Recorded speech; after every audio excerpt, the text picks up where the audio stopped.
लालू परिवार में दरार सामने आई है। रोहिणी आचार्य, लालू यादव की बेटी, जिन्होंने अपनी किडनी देकर पिता लालू यादव की जान बचाई थी, उन्होंने परिवार से अपना नाता तोड़ लेने का ऐलान कर दिया। कल सबसे पहले रोहिणी आचार्य ने इसे लेकर एक ट्वीट किया और उसके बाद शाम में वो पटना से दिल्ली के लिए रवाना हो गई। एयरपोर्ट पर जब रोहिणी से पत्रकारों ने सवाल किया परिवार को लेकर, तो रोहिणी ने अपने भाई तेजस्वी, उनके सलाहकार संजय यादव और रमीज का नाम लिया। रोहिणी ने कहा कि संजय रमीज से सवाल करेंगे तो चप्पल से मारा जाएगा। 3 तस्वीरें। रोहिणी आचार्य, जिन्होंने ऐलान किया अलग होने का। तेजस्वी यादव पर भी अब आरोप लगा दिया। 25 सीटों पर महज सिमट कर रह गई आरजेडी इस चुनाव में, जहां तेजस्वी यादव ये लगातार दावा कर रहे थे कि सरकार इस बार उनकी ही बनने जा रही है। वहां स्थिति ये आ गई कि मात्र 25 सीटें ही हासिल कर पाई है आरजेडी। मेरा कोई परिवार नहीं है।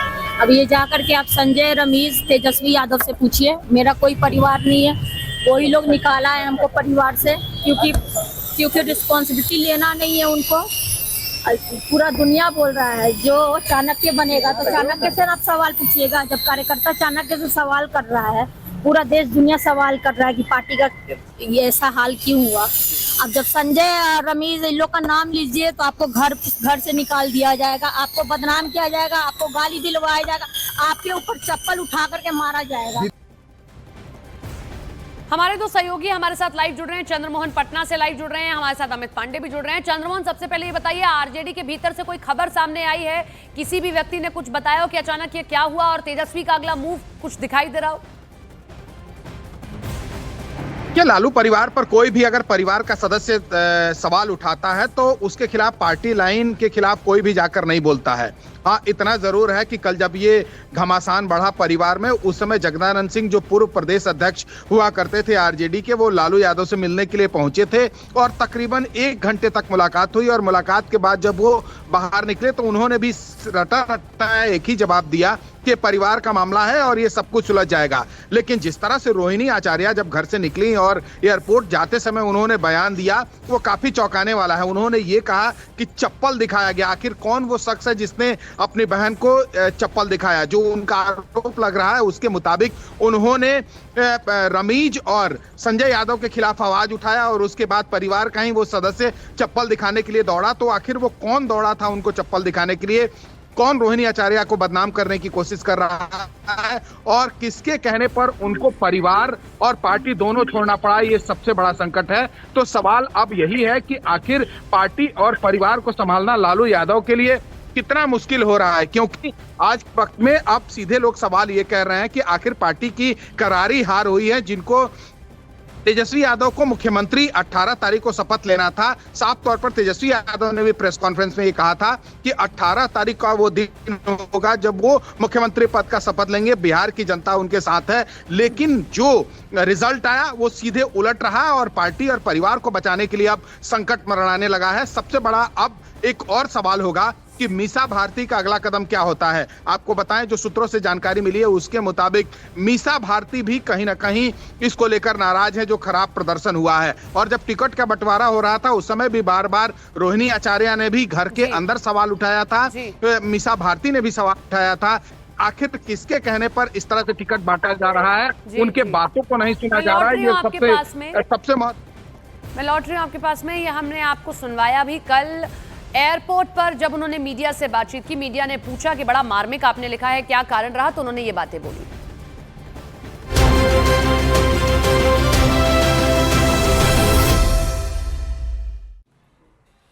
बिहार में नई सरकार के गठन को लेकर कल रात दिल्ली में गृह मंत्री अमित शाह के घर पर बैठक बुलाई गई। इस बैठक में बीजेपी अध्यक्ष जेपी नड्डा, जेडीयू की ओर से लल्लन सिंह शामिल हुए। इससे पहले गृह मंत्री अमित शाह से जेडीयू नेता संजय झा ने मुलाकात की। शाम को संजय झा दिल्ली में पहुंचे थे और दिन में अमित शाह ने बिहार बीजेपी के प्रभारी धर्मेंद्र प्रधान, विनोद तावड़े से मुलाकात भी की। बिहार में नई सरकार के गठन को लेकर ये बैठकें बेहद अहम मानी जा रही हैं।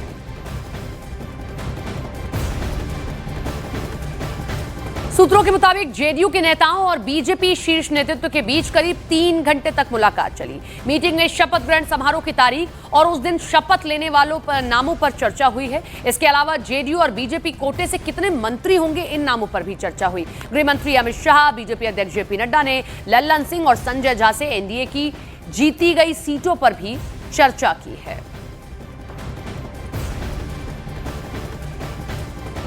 हमारे साथ हमारे सहयोगी दो लाइव जुड़े हुए हैं, चंद्रमोहन और अमित पांडे। अमित, बैठकों का दौर जारी है, कुछ खबर अंदर से मिल पा रही है क्योंकि बड़े भाई की भूमिका में बीजेपी दिखाई दी है, सीटें भी सबसे ज्यादा उसी ने हासिल की है, तो कह सकते हैं कि नेगोशिएशन उसके पास सबसे ज्यादा है।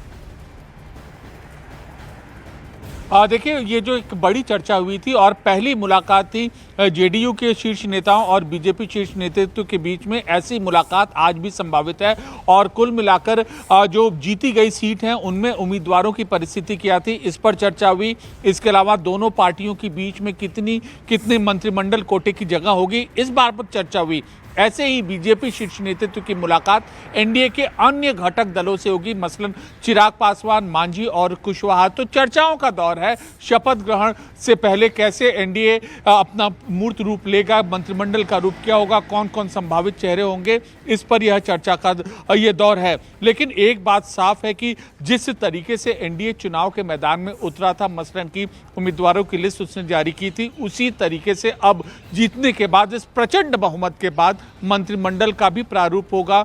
मतलब कि जिसका जितना परफॉर्मेंस रहा है उस हिसाब से उसको उतनी सीट मिलेगी और हर दल को मंत्रिमंडल में जगह मिलेगी। और संभावना इसी बात की है कि बीजेपी और जेडीयू की और जिसमें जो सीटों का दलों ने भी बहुत अच्छा काम किया है, जिसमें आप देखिए चिराग पासवान की जो पार्टी है अच्छा प्रदर्शन रहा और चिराग पासवान ने न्यूज 18 इंडिया से ही बातचीत करते हुए कहा था कि अगर अच्छा प्रदर्शन रहेगा तो हम निश्चित तौर पर डिप्टी सीएम के लिए बात जरूर करेंगे। बिहार में नई सरकार के गठन पर हमारी नजर बनी हुई है। एक बार फिर से लालू परिवार की कलह पर हम बात करते हैं। लालू यादव और राबड़ी देवी की 7 बेटियां हैं, 2 बेटे हैं। बड़े बेटे को लालू यादव परिवार से बेदखल पहले कर चुके हैं। हम ये आपको उनका फैमिली ट्री दिखा रहे हैं। लालू यादव और राबड़ी देवी, लालू यादव और राबड़ी देवी के ये जो संतान है उनका हम आपको दिखाते हैं कि तेजस्वी यादव उनके सबसे छोटे बेटे और फिलहाल उत्तराधिकारी के तौर पर आरजेडी के उन्हें ही देखा जाता है। मीसा भारती उनकी बड़ी बेटी, काफी एक्टिव रहती हैं राजनीति में भी। अगर आप तेज प्रताप यादव को देखते हैं, बड़े बेटे हैं लेकिन परिवार से और पार्टी दोनों से बेदखल कर दिए गए। सोशल मीडिया पोस्ट जो सामने आया। अब रोहिणी आचार्य ने हाल ही में बगावत की। उन्होंने कहा कि अब हार हुई तो कहा गया संजय यादव जो खुद को चाणक्य कहते हैं, तो इसी पर बौखलाहट दिखाई दी, इसीलिए मैं परिवार और पार्टी से अलग हो जाती हूं। आगे बढ़ते हैं खबरों में। जिस संजय यादव का जिक्र लालू की बेटी रोहिणी आचार्य ने किया है वो तेजस्वी यादव के राजनीतिक सलाहकार हैं। कुछ और हम डिटेल्स उनसे जुड़ी आपको दिखाते हैं। संजय यादव हरियाणा के महेंद्रगढ़ के रहने वाले हैं, कंप्यूटर साइंस में मास्टर डिग्री ली है और इसी के साथ साथ मैनेजमेंट और डेटा एनालिसिस पर अच्छी पकड़ रखते हैं। 2013 से ही वो तेजस्वी यादव से जुड़े हुए हैं। फिलहाल आरजेडी के वो राज्यसभा सांसद भी हैं। इन्हें ही लालू यादव के बड़े बेटे तेज प्रताप यादव इशारों में जयचंद कई बार कहते रहे हैं। अगले नाम पर आइए, एक और नाम का जिक्र किया गया रोहिणी आचार्य की ओर से, रमीज। इसके अलावा रोहिणी आचार्य ने जो रमीज का जिक्र किया है उनकी भी हम आपको कुछ डिटेल्स दिखाते हैं। रमीज नेमत खान यूपी के बलरामपुर के निवासी हैं। तेजस्वी यादव की कोर टीम का हिस्सा हैं रमीज। तेजस्वी की कैंपेनिंग और डेली रूटीन का काम देखते हैं और तेजस्वी के पुराने दोस्तों में रमीज की गिनती होती है। आरजेडी के सोशल मीडिया चुनाव प्रबंधन से वो जुड़े हुए हैं। समाजवादी पार्टी के पूर्व एमपी रिजवान जहीर के दामाद तेजस्वी के क्रिकेट जमाने से दोस्त हैं रमीज। डीपीएस मथुरा रोड से 10वीं की उन्होंने पढ़ाई की, पॉलिटिकल साइंस से ग्रेजुएशन की पढ़ाई की, फर्स्ट क्लास क्रिकेट में 30 मैच खेले हैं और झारखंड की टीम की तरफ से वो मैच खेल चुके हैं।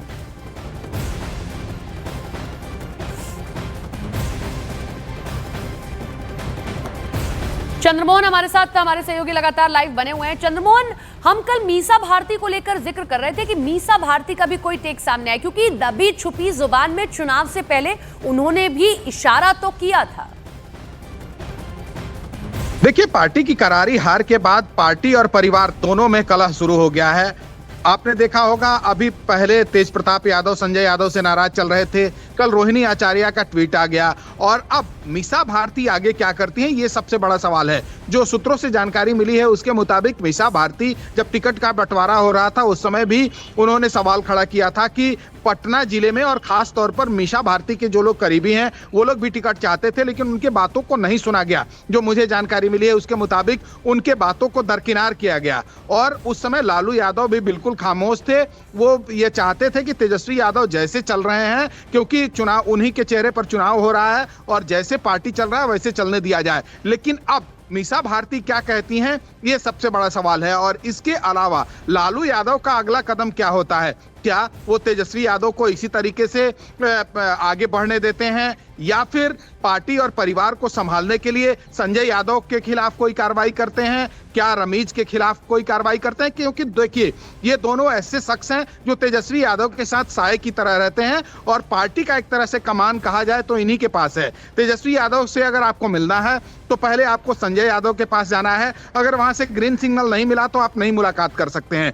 और वो ये सभी लोगों के लिए लागू होता है, न सिर्फ मीडिया के लिए बल्कि पार्टी और परिवार के लोगों के लिए भी ये लागू होता है। और यही परिवार के लोगों को नागवार गुजर रहा है, जिसको लेकर रोहिणी आचार्य ने भी सवाल खड़ा किया है। हालांकि कुछ दिन पहले ही उन्होंने ये कहा था कि ये हमारे छोटे भाई के तौर पर हैं और उनको पाल पोस कर इन्होंने बड़ा किया है और वो मुख्यमंत्री की कुर्सी पर देखना चाहती हैं। लेकिन जैसे ही परफॉर्मेंस खराब हुआ, सीधे तौर पर अब संजय यादव कटघरे में खड़ा है। तो ऐसे में संजय यादव के खिलाफ क्या कार्रवाई होती है, ये सबसे अहम है। क्या वो तेजस्वी यादव के साथ कंटिन्यू करते हैं? अगर वो तेजस्वी यादव के साथ कंटिन्यू करते हैं तो ये माना जाएगा कि परिवार में अन्य लोगों की बातों को नहीं सुना जा रहा है। और अगर पार्टी में और परिवार में अन्य लोगों की बात नहीं सुनी जा रही है तो जाहिर सी बात है ये बड़ा विस्फोट की ओर आगे बढ़ रहा है। क्योंकि तेजस्वी यादव को या तो परिवार देखना होगा, पार्टी देखना होगा, या फिर जो पार्टी के जुड़े हुए कद्दावर नेता हैं, पुराने लालू यादव के साथ रहने वाले लोग हैं, उनको भी देखना होगा। तो ये सबसे अहम सवाल है। एक और सबसे अहम जानकारी आपको बता दें कि लालू यादव के साथ जिन्होंने राजनीति की है उनको भी कहीं ना कहीं दरकिनार किया गया है। और कई ऐसे नेता हैं, जब रिजल्ट आ रहा था उनसे मेरी बात हुई थी, वो खुलकर तो सामने कुछ बोलने के लिए तैयार नहीं थे, लेकिन दबी जुबान से इतना जरूर कह रहे थे कि संजय यादव ही अगर पार्टी का परफॉर्मेंस खराब होता है तो उसके लिए जिम्मेदार है। तो सीधे तौर पर अब कटघरे में खड़ा संजय यादव हैं और संजय यादव को लेकर आगे क्या लालू परिवार करता है, लालू यादव करते हैं, तेजस्वी यादव करते हैं, ये सबसे अहम होगा। कैसे